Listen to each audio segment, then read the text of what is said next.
shifaan min kulli da'in wa saqamin bi rahmatika ya arhamar rahimin. Amma ba'du, yang saya hormati Ketua DKM, para pengurus DKM yang lainnya, para asatidz, para jamaah yang saya tidak bisa sebutkan satu persatu, semoga tidak mengurangi rasa takrim dan ta'zim kami. Amin. Para jamaah sekalian, sebelum kita mulai, mari kita bersama-sama mendoakan dengan wasilah suratul Fatihah agar jamaah ataupun masyarakat yang ada di sekitar Baitul Ma'mur yang sedang melaksanakan ibadah haji, ya, mudah-mudahan haji yang dilakukan oleh saudara kita, jamaah kita, mendapatkan predikat hajjam mabrura wa sa'yan masykura wa tijaratan lan tabur ya alima ma fis sudur akhrijna minadh dhulumati ila nur. Amin amin ya rabbal alamin. Bi barakati al-Fatihah.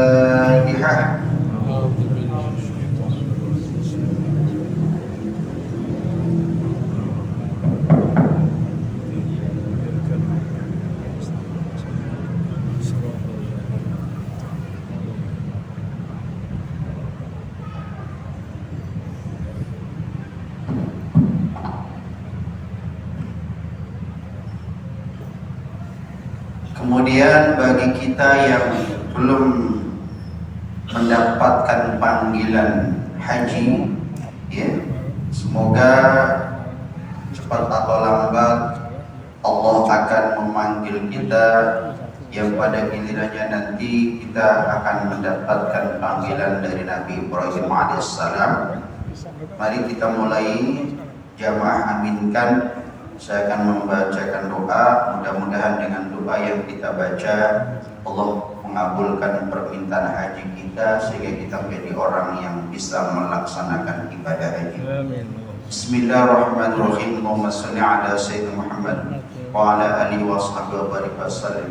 Allahumma ballighna Makkah wal Madinah li ziyarati haramika wa harami nabiyyika Sayyidina wa maulana Muhammadin sallallahu alaihi wasallam bisihhatin wa afiyatin wassalamatin wa la hawla wa la quwwata illa billahil aliyyil azim. Ya, alhamdulillah. Jadi itu saya waktu di pesantren, waktu masih remaja, diijazahkan sama kiai saya, katanya doa itu dibaca pada saat bainal khutbataini. Jadi antara dua khutbah Jumat itu waktu mustajab, kita mohon apa saja diijabah, ya. Dibacanya ketika khatib istirahat menjelang khutbah yang kedua, dibaca 3 kali doanya. Allahumma ballighna Makkah wal Madinah bi ziyarati harumika wa haramin nabiyyika Muhammadin sallallahu alaihi wasallam yusran wa la usran bisihhatin wa afiyatin wa salamatin wa la hawla wa la quwwata illa billahil aliyyil. Ya, semakin kita sering baca, maka insyaallah kita pada saatnya nanti insyaallah akan bisa berangkat haji, ya. Itu Pak. Itu doa yang termasuk saya belum mendapatkan dari manapun, ya. Jadi saya ulangi lagi doa tadi. Kalau itu saya tuliskan, jadi dibaca bainal khutbataini, karena waktu di antara dua khutbah itu disebut waktu mustajab, ya. Jadi kita jangan hanya membaca salawat. Biasanya kita hanya baca Allahumma sholli ala sayyidina Muhammad, padahal doa apa yang kita minta di saat, ya. Para jamaah sekalian, pertemuan kita kali ini masih melanjutkan tentang iman yang tertinggi.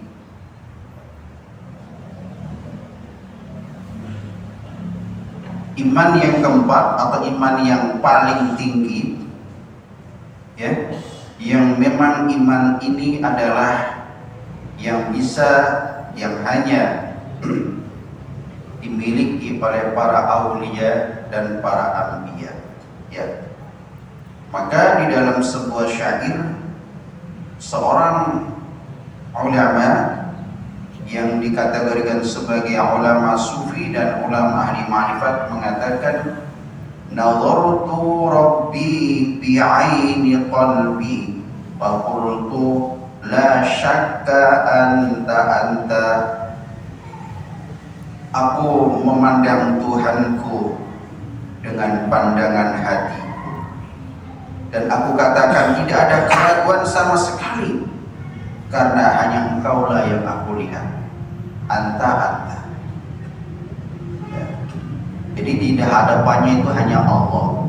Makanya yang lalu kita sudah bahas, kalau sudah tingkat iman yang tertinggi, maka wahul bainaka wa baina ghairika. Jadi tidak ada sekat yang menghalangi antara hamba dengan Allah. Ya. Tidak ada hijab. Ya, tidak ada hijab, tidak ada penghalang. Tuh. Maka dalam bahasa lain disebut imannya ahli ma'rifat. Ya kan? Ahli ma'rifat. Jadi kalau kita sering mendengar istilah-istilah para sufi, misalnya seorang sufi wanita yang bernama Rabi'atul Adawiyah, ya kan? Istighfaruna yahtaju ila istighfarin. Kata Rabi'atul Adawiyah, istighfaruna yahtaju ila istighfar. Istighfarku membutuhkan untuk istighfar lagi. Jadi taubatku membutuhkan taubat lagi. Jadi di atas istighfar ada istighfar, di atas taubat ada taubat. Wah, itu saking hebatnya ya seorang Rabi'atul Adawiyah. Rabi'atul Adawiyah itu sezaman dengan Hasan al-Basri, seorang ulama sufi ya.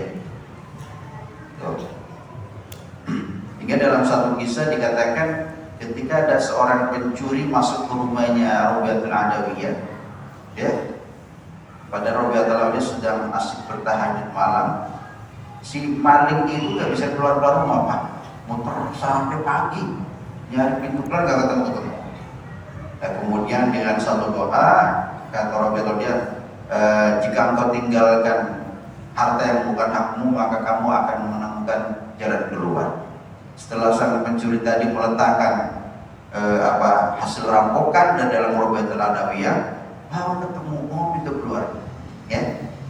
Jadi saking, makanya dalam satu ungkapan ada ungkapan yang indah begini. Manittaqillah ittaqillahun nas.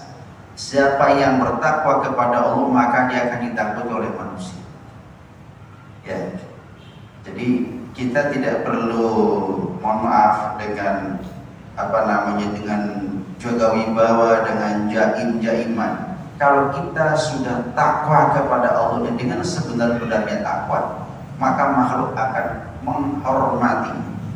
Kenapa? Karena dia sudah dihormati oleh Allah. Jadi kalau baik dihormati, ya menurut saya tidak harus juga dengan cara-cara apapun, asal kita benar-benar dekat dengan Allah. Ya. Dengan bahasa lain dikatakan, manittaqillah ittaqillahun nas. Siapa yang takut kepada Allah maka akan ditakuti oleh manusia. Jadi kalau kita sering mendengar bahasa takut itu dari kata Arab takwa. Lah kemudian menjadi bahasa Indonesia takut, padahal dari asal kata takwa, ya. Gitu kan gitu. Takut kepada Allah mendekat, takut kepada setan menjauh, ya kan gitu. Gitu Pak. Jadi kalau saya amati banyak bahasa-bahasa kita itu yang memang resapan dari bahasa Arab. Salah satunya takut, kemudian makan, ya itu kan bahasa Arab. Majlis taklim, kemudian banyak lah ya.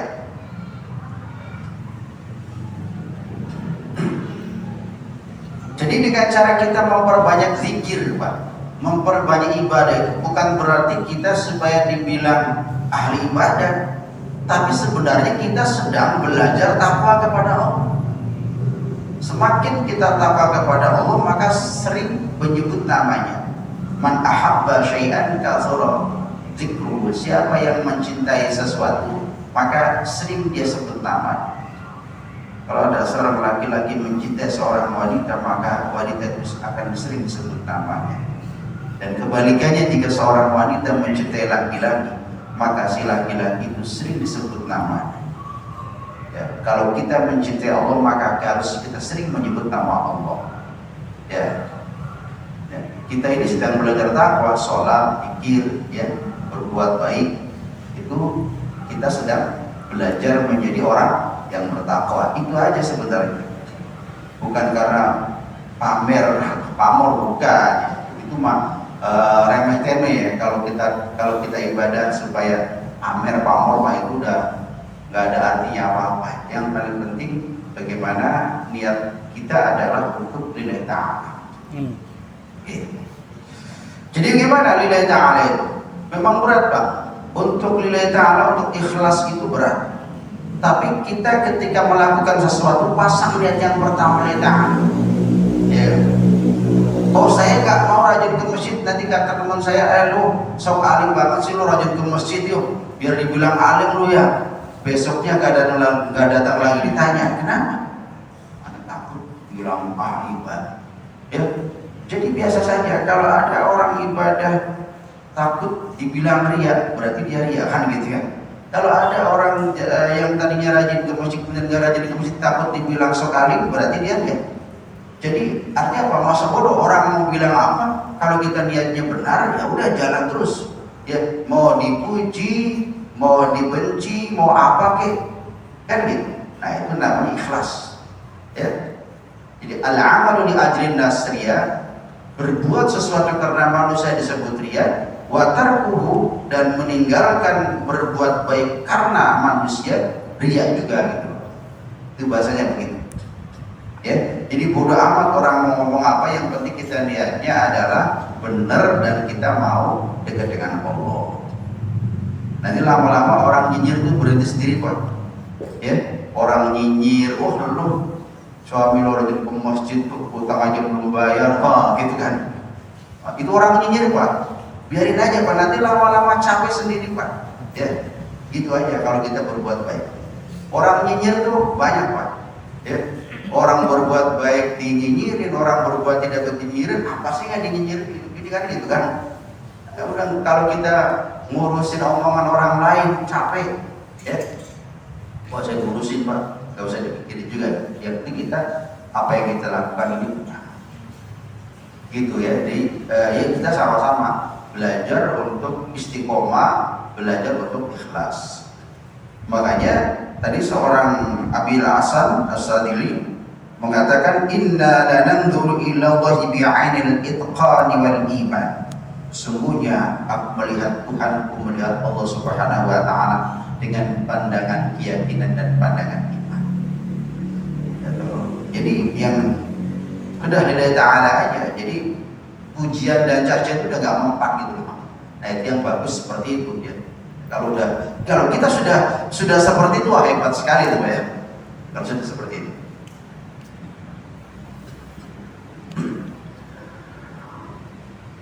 Wa'lam anna al-imana afdhalun ni'ami 'ala al-idlaqi. Nah, kita kan sering ketika kita pidato, nikmat yang paling agung adalah nikmat iman dan Islam. Di sini dikatakan sesungguhnya iman itu adalah nikmat yang paling utama.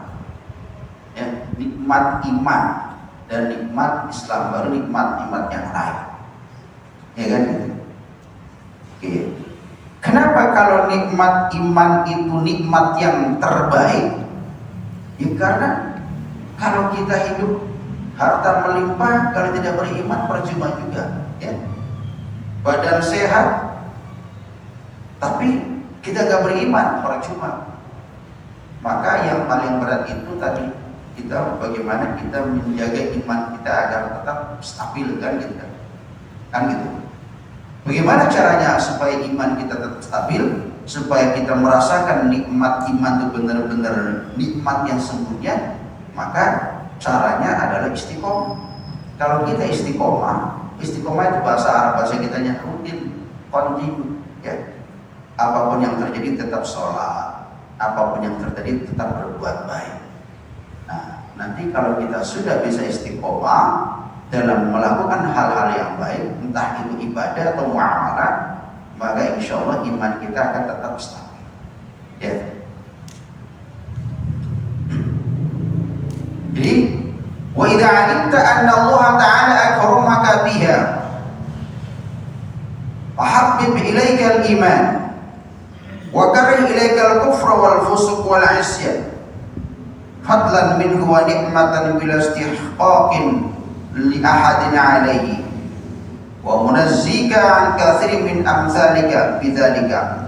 Maka kalau kita mengetahui bahwa Allah sedang memuliakan kita dengan iman, ya, jadi iman ini berarti kita dimuliakan oleh Allah. Karena di dalam Al-Quran dikatakan, ya, apa namanya, yarfa'illahu alladzina amanu minkum walladzina utul ilma darajatan. Yang diangkat derajatnya oleh Allah itu, ya, yang pertama adalah yarfa'illahu alladzina amanu minkum walladzina, yang pertama adalah aman, orang yang beriman, ya kan. Yang kedua orang yang berilmu pengetahuan. Syukur-syukur kita beriman dan berilmu pengetahuan, ya kan gitu, mantap. Ya, jadi ketika kita mempunyai iman berarti kita sedang dimuliakan oleh Allah. Ya, kan gitu kan. Yang kedua, Allah sedang menjauhkan kita dari penyakit kufur. Kufur itu apa namanya, tidak bersyukur, bukan kafir ya, kufur. Maka disebut kufur nikmat.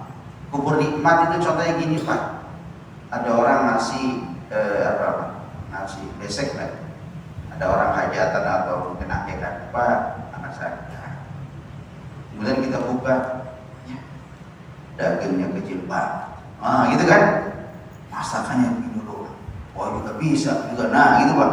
Berarti kita disebut kufur nikmat itu Pak. Nah, itu kan.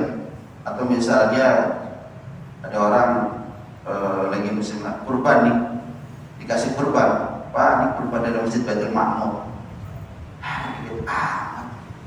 Nah, itu berarti kita kufur nikmat itu, ya kan? Gitu. Nah, cuma segini doang. Kan gitu kan. Waduh, buat beli segini mah gitu. Kan gitu kan. Nah, itu berarti contoh kufur nikmat. Gitu kan. Atau lagi di Masjid Baitul Ma'mur dikasih makan, dikasih aqua gelas. Ya, aqua botol doang. Nah, itu kufur nikmat. Ya, kan gitu, ya, kan logikanya gini Pak, masih untung lu gua kasih minum gitu kan, kata DKM-nya. Coba kalau gak dikasih minum, kan gitu kan. Jadi kalau kita tidak, makanya gambaran orang bersyukur itu kan begini, malam yashkur ala qalil, la yashkur ala katsir. Kalau yang sedikit aja dia nggak bersyukur, apalagi banyak gitu loh kan, gitu kan. Kan berat. Kenapa? Gua juga mampu. Bukan berarti saya kaya loh, beli daging 5 kilo 10 kilo pot, bukan begitu Pak ukurannya. Tapi kan bagaimana kita bisa menghargai pemberian orang, gitu kan? Nah kan gitu. Jadi sebenarnya yang membuat kita kufur tuh kadang-kadang kita dari hal-hal kecil Pak. Ya, bini kita masak, ayo masak, tempe goreng doang, kata istrinya. Emang Bapak ngasih duit berapa gitu kan? Ya kan? Dibalikin sama istri kita Pak. Kita mau jawab apa-apa. Ngasihnya 100.000, mintanya daging gitu kan. Nah kalau gitu sama istri kita mau bilang apa kan gitu kan? Ya sudah kan, syukuri aja kan. Emang kita juga ngasihnya nggak banyak kan gitu ya. Jadi kalau kita ngasihnya 500.000, mungkin istri kita masakin yang lebih enak lagi kan gitu. Gitu kan? Ya lu ngasih gua cuma kopi doang. Mana gorengannya, mana rokoknya? Padahal kita belum ngasih duit, udah minta rokok, udah minta gorengan kan gitu. Nah, itu kan. Jadi ya itu yang disebut dengan, makanya ketika kita dijadikan orang yang beriman, ya harus bersyukur gitu. Kenapa? Kalau kita bersyukur, sekecil apapun itu hal baik yang kita terima, maka kita bisa bersyukur. Lega aja Pak, itu lega dongkol. Tapi kalau kita coba gitu, tetangga jangan tetangga omong kasihnya banyak, gua dikasih dikitnya. Akhirnya begitu kok, mulai ikut ke sana kemari. Jadi hal-hal yang memang belum tentu terjadi, kita seakan-akan sok tahu kan gitu. Oke. Makanya dikatakan ya kalau iman itu ya cirinya orang yang beriman tadi mau bersyukur kan gitu. Apapun lah. Enak Pak, rumah tangga juga. Ya istri kita masakin apa kita makan. Gitu kan. Jadi kita itu apa ya, hati itu enak, adem aja. Tapi kalaupun kita nggak ada rasa syukur, jangankan masakin yang enak, yang enak pun akan pengen yang lebih enak lagi. Wah sudah, itu nggak ada habis-habisnya. Ya nggak ada habis-habisnya. Nah itu persoalan nikmat ya. Makanya kalau kita diberikan iman oleh Allah, berarti kita sedang dicintai oleh Allah. Kita ini ngaji ini sedang dicintai oleh Allah Pak. Ya kan? Berapa banyak yang nggak mau ngaji, jangankan ngaji, dengerin aja di rumah, telinga ditutup kan gitu misalnya. Ya ini kan berbicara sama muslim, kalau di luar keyakinan nama kita itu urusan kan gitu kan. Berapa banyak Pak orang yang rajin masjid, ya kecuali bagi orang-orang yang memang secara keilmuan sudah bagus, tapi bagi orang-orang yang masih sama lah sama kita, itu kadang-kadang duduk aja di masjid dan ogah aja, ya kan. Tapi saya nggak ngomong bahwa dia nggak dicintai oleh, bukan. Ya. Kenapa? Karena kalau orang dicintai oleh Allah maka dia mau berbuat baik. Ya, ciri-ciri orang yang dicintai Allah, dia hatinya mau berbuat baik, mau berbagi, gitu kan. Kalau ada nasihat yang baik ya didengarkan, diterima. Ya. Nah, itu makanya wa habib ilaika al-iman. Ya. Anallahu akramaka bi wa habib ilaika al-iman. Wa karih ilaika al-kufur. Dan kalau kita diberikan iman oleh Allah, maka kita akan dijauhkan dari penyakit kufur, dijauhkan dari penyakit fasik, dan dijauhkan dari maksiat. Jadi kalau orang fasik, orang maksiat sebenarnya jauh dari Allah, itu aja. Nah kalau jauh dari Allah, siapa yang memperingatkan hatinya Pak? Kita ini biasa rajin zikir, rajin ke masjid, rajin ibadah. Kita mau melakukan maksiat, hati kita kayaknya enak juga ya. Jangan-jangan dia akan nama apa yang lain, gini-gini. Nah, ada perasaan gak enak, ya kan? Berarti kita belum terbiasa maksiat. Tapi kalau orang udah terbiasa maksiat, udah bodo amat, membaca aja loh.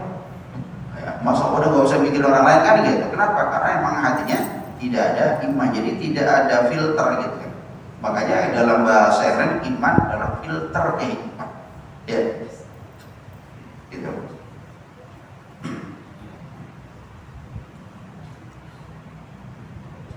Fa innaha asasus salamat wal karomah.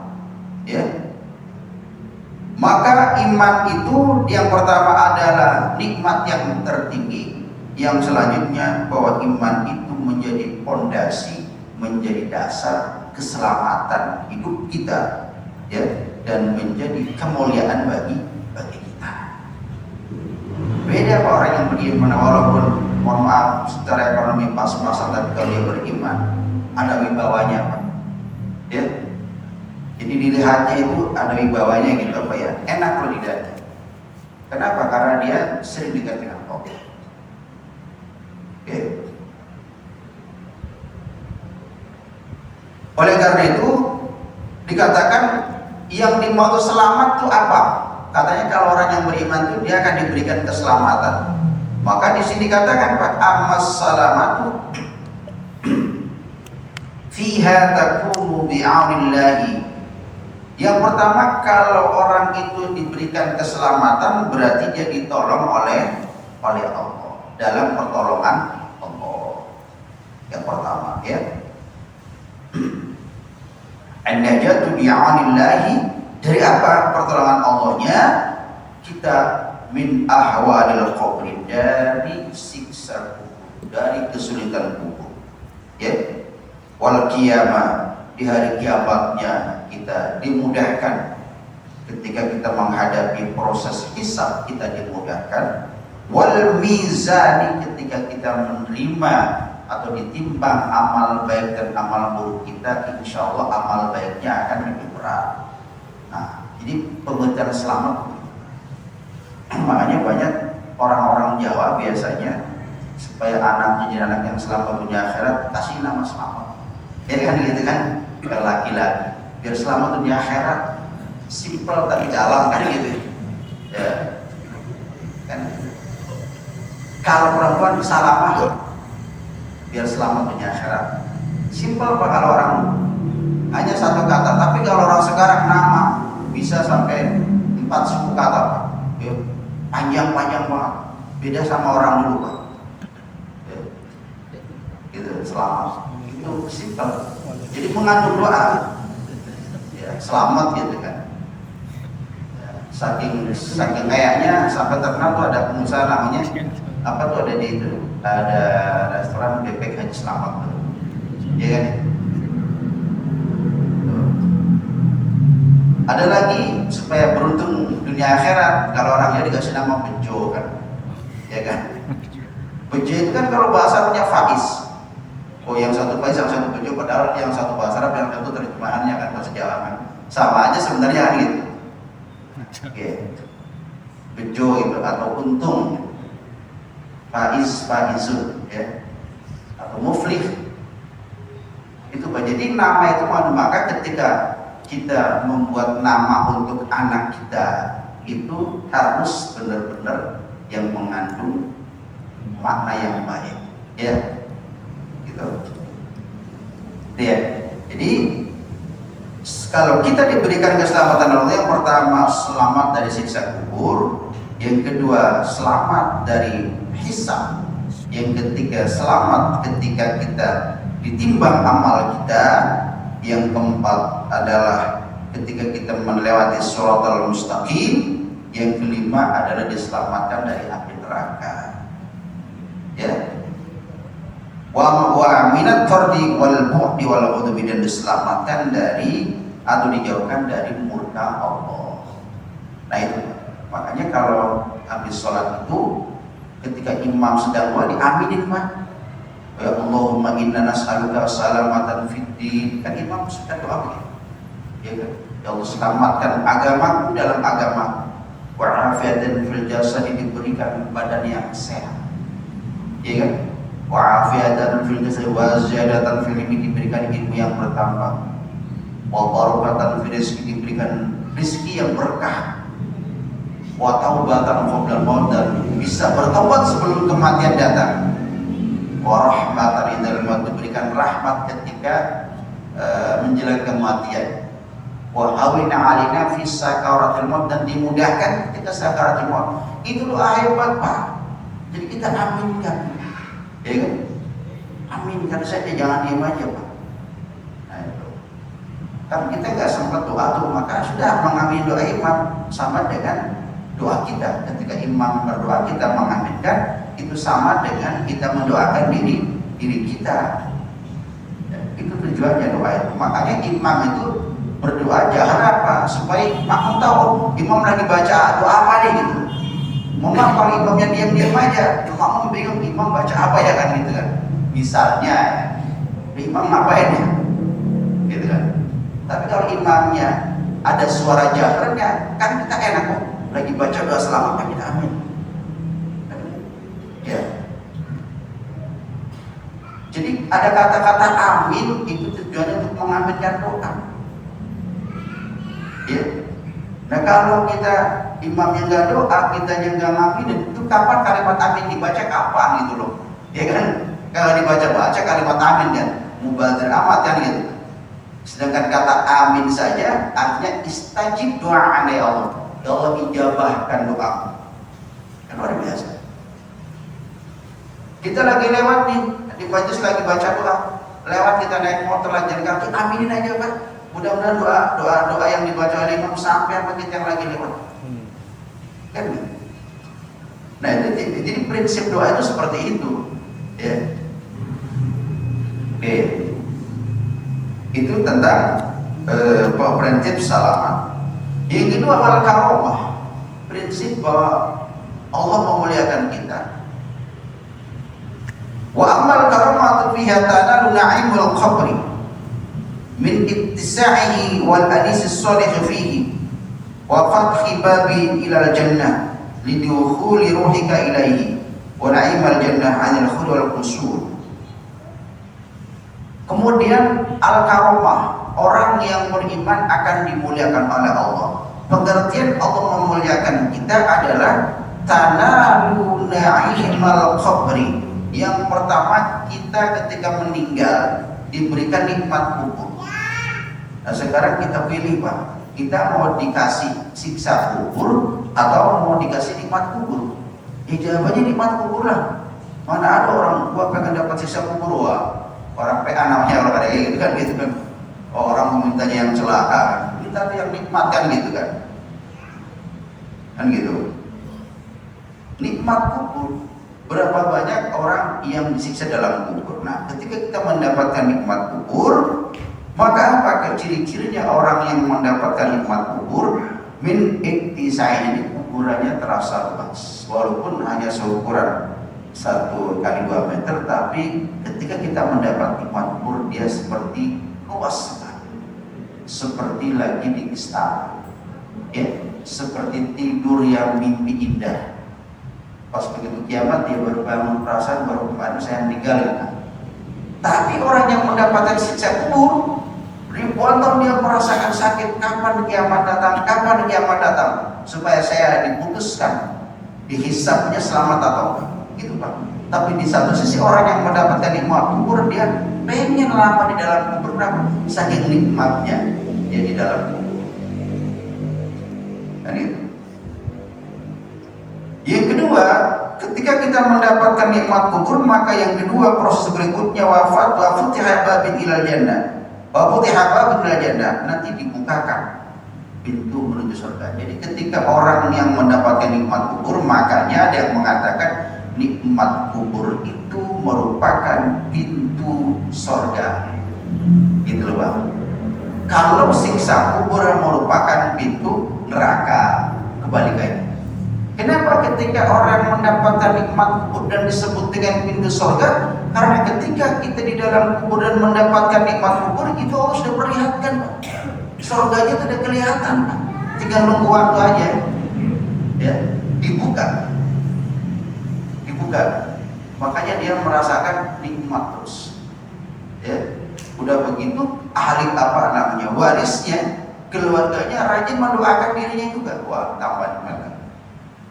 Ya.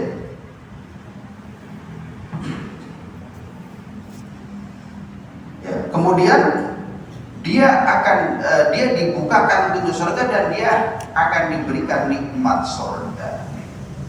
Jadi kita nggak bisa bayangin Pak. Ya, seperti kalau kita melihat, mohon maaf ya, ada kisah misalnya gini. Ada orang meninggal dunia, ya, itu ulama setempat, kiainya di kampung itu memimpikan bahwa si fulan itu ternyata berada di surga. Padahal orang petani biasa, tukang nyangkul di sawah, ya. Oh, bukan orang kaya, bingung kan gitu. Akhirnya sang kiai ini yang bertemu dengan tetangganya yang meninggal, ditanya, kamu begitu nikmatnya di alam kubur, indah sekali kamu. Iya Pak Kiai, gitu kan? Nah besoknya didatangi keluarganya Pak. Bu, suami ibu di dunianya apa yang dilakukan?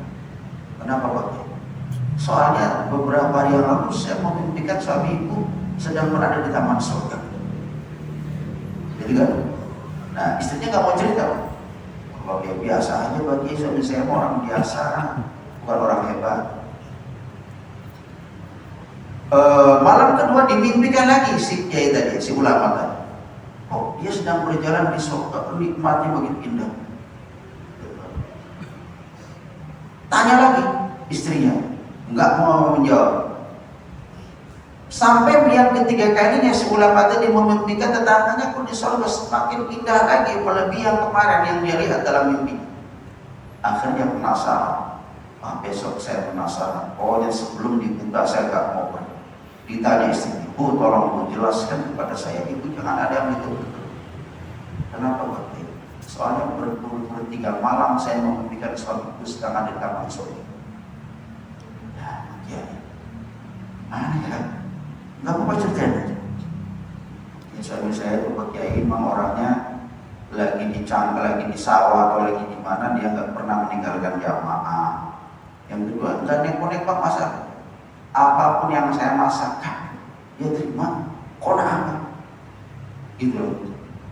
Kemudian ada apa yang dia pegang, berapapun uang yang dia pegang dikasih semua masakannya saya. Oh gitu, iya. Terus dia mah agak pernah ngomongin tetangga, sawah, rumah, keluarga, masjid, sawah, rumah, keluarga. Oh gitu. Mau dikata-katain apa ke tetangga dia mah enggak. Saya sendiri satu sabar. Akhirnya si ulama tadi mengambil ibrah, ternyata tadi kata kuncinya dari bersyukur tadi, ya. Nikmat iman yang diberikan kepada kita itu disyukuri, apapun yang terjadi kita syukuri, ya. Qanaah, kan kita susah hidup, kan gitu. Kita kan pengen lebih, ya kan gitu. Nah itu satu contoh ya, itu bisa lebih kan. Nah, ya sesuai dengan yang dijelaskan di sini. Kalau orang dicintai oleh Allah, maka dia akan diberikan iman. Kalau orang diberikan iman dan dia bersyukur, maka Allah akan berikan kemuliaan dan berikan keselamatan. Nah, ya. Tuh, makanya kemuliaan bukti Allah memuliakan kita, bahwa Allah akan berikan nikmat kubur, akan perlihatkan kepadanya itu surga, dan seluruh kenikmatan surga dia akan diperlihatkan min anwa'il malabis wal ma'akil wal masyarib, dari segala jenis pakaian, makanan, minuman diperlihatkan, diberikan. Nah, makanya kalau kita lihat nih Pak, kalau ada orang yang meninggal yang husnul khotimah, mungkin yang paham lah tukang mandi jenazah, ya, dia bisa membedakan, wah ini orang baik nih waktu di dunianya, ini orang jahat waktu di dunia, dia bisa melihat orang itu tukang mandi jenazah. Nanti ada nggak di sini yang tukang mandi jenazah? Tanya Pak. Ya, jadi dia pengalaman. Orang yang tukang menghambat tanah tetangganya, dia meninggalnya begini katanya. Orang yang bakhil, pelit, kikir, dia meninggalnya begini gitu. Kemudian potongan meninggalnya itu Pak. Orang yang ahli ibadah dan orang yang ringan tangan meninggalnya begini. Itu yang paham banget itu tukang mandi jenazah Pak. Saya pernah tanya ya. Makanya orang mandi jenazah itu dia orang yang paling pertama kali bertobat Pak. Kenapa?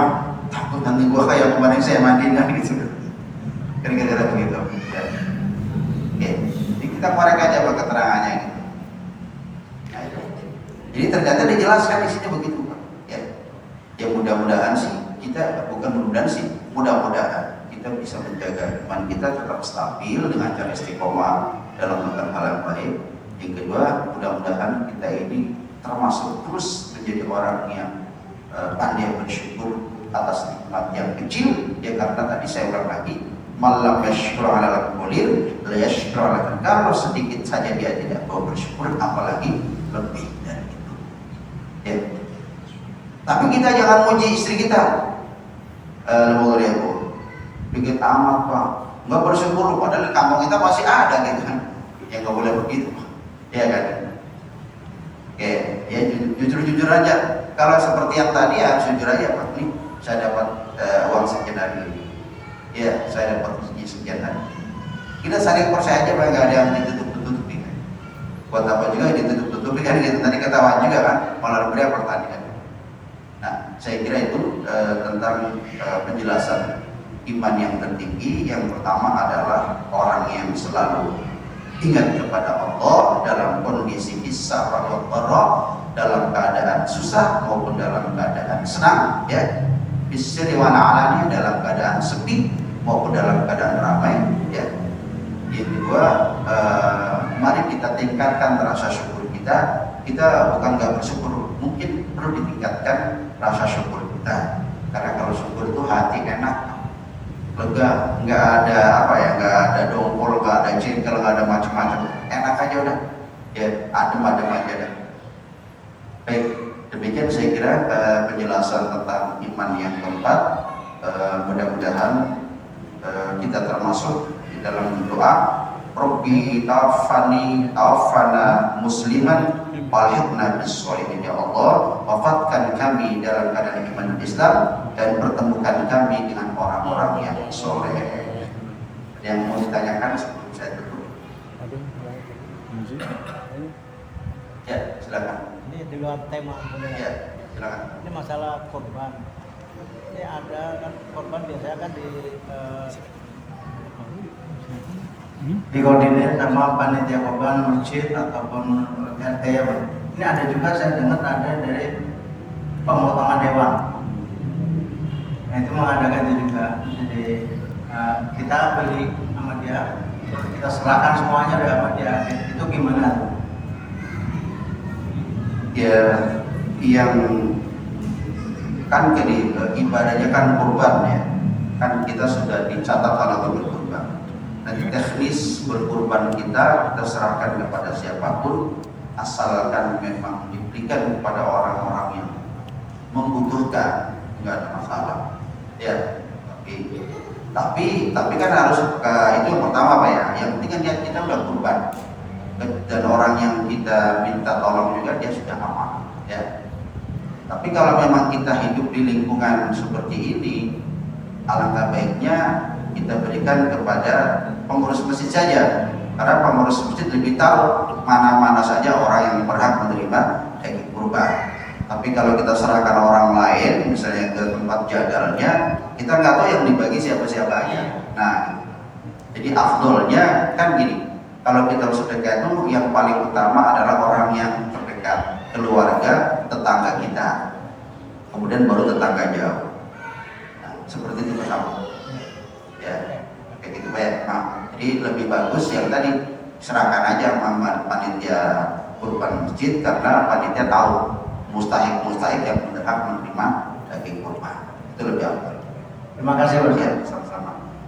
Baik, mudah-mudahan apa yang kita diskusikan pada malam hari ini bermanfaat buat kita. Mari kita sama-sama berdoa. Bismillahirrahmanirrahim. Allahumma aghnina bil ilmi wa zayyina bil hilmi wa akrimna bit taqwa wa jamilna bil afiyati bi rahmatika ya arhamar rahimin. Wa sallallahu ala sayyidina Muhammad wa ala alihi wa sallam. Bi fadli subhana rabbika rabbil izzati amma yasifun wa salamun ala al mursalin walhamdulillahi. Kurang lebihnya mohon maaf. Allahumma bissawab, ihdinas siratal mustaqim. Allahumma biqil aqwamit thoriq. Wassalamualaikum warahmatullahi wabarakatuh.